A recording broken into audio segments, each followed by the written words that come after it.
from my women while we rape our women. Never thought that hip-hop would take it this far. Now I'm in the I ain't nobody's hero, but I wanna be heard. On your hot 9-7 every day, that's my word. First fell in love with hip-hop when I heard Cold Crush Brothers on cassette tapes floating around. Ironically, it wasn't even in Queens. I was actually in Long Island at the time. And, you know, hearing the Cold Crush and then hearing tapes from the Force MCs and Grandmaster Flash and the Furious 4 and the Furious 5. And really, it was those early Cold Crush tapes and those Flash tapes that really took it over the top for me.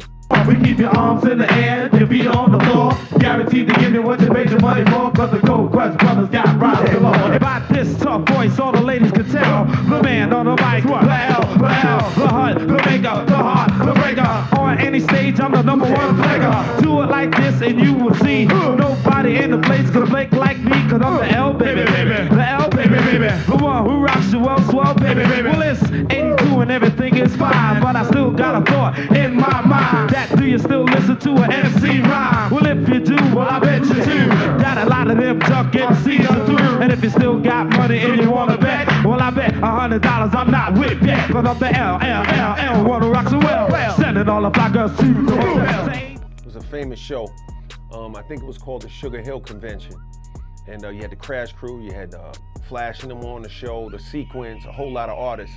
It was actually a shootout, you know what I'm saying? So I didn't get to see everybody perform, but I got some of the early groups. I saw some of the groups perform, and it was unbelievable. My mother took me, you know what I'm saying? I was about 11 or 12 at the time.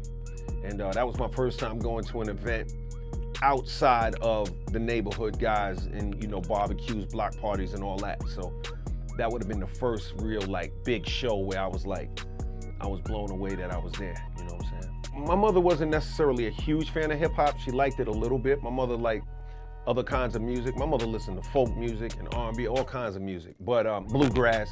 But she knew I loved it. You know, hip hop was the music that I really, really loved from the inception. You know what I'm saying? And I don't know, man. It just, you know, I gravitated towards it in a heavy way. It's the first time I heard kids that looked like me sounded so empowered and sounded so focused. And I was there. It was amazing. I was listening to hip hop before it was on records.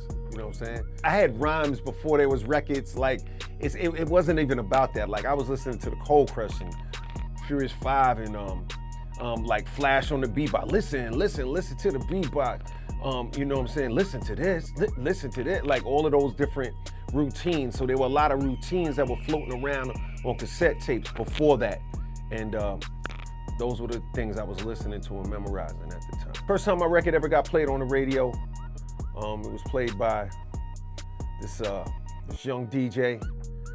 His name was DJ Red Alert. He was like, you know, tearing New York up. And he played the, you know, I Need a Beat. And I remember just being outside the game room listening to it like with my mind blown, man. I was so excited. It felt so good. It was like hitting the lotto and seeing your mother for the first time after 6 months and having Thanksgiving dinner and, you know, and graduating all at the same time. Man, I was just staring out at the moonlight, the radio, looking at the street, and the dude came and whispered in my ear, yo, that's you on the radio. And I was like, yeah, man, I like this, man, I know. It was just like I was in my own world. It was crazy. What up, it's your man LL Cool J. Happy 50th birthday, hip hop. I love you, baby. Peace.